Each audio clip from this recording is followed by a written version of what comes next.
So far we've looked at different ways of formatting the Excel worksheet.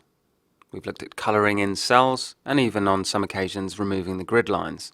But sometimes we may want to apply a formatting which is standardised to the whole sheet and is effectively out of the way of our data and our formatting. If we want to do this, we can insert a background image. To insert a background image, I'm going to navigate to Page Layout tab and select Background.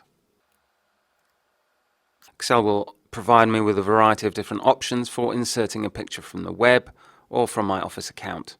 On this occasion, I'm going to navigate to a file I've already selected. Let's say, for example, I want to add a simple grey background to my document. Although in this case the grey has come out looking a little bit more purple, I can now see that a uniform colour has been applied to the entirety of my sheet. I can still type into my cells as per usual, and I can even format over the top of this background.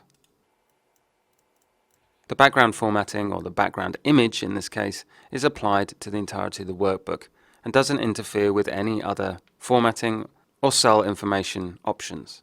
We don't, of course, have to insert a plain grey or a plain purple square. We can insert any image we like. To insert another image, I first need to delete the current background. Let's find a different option. Another common possibility is that I may want to add a logo. Here I have a predefined Learning Fever logo. Let's try and add that in. Now you'll notice that my image has been inserted, although it is making my worksheet look a little bit hard to look at. There's a bit too much image with the logo being repeated over and over throughout the document.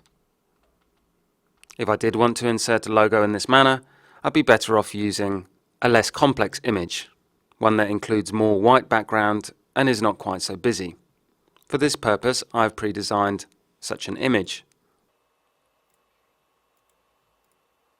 In this instance, I've simply added the same logo, but with a larger image with a lot of white background.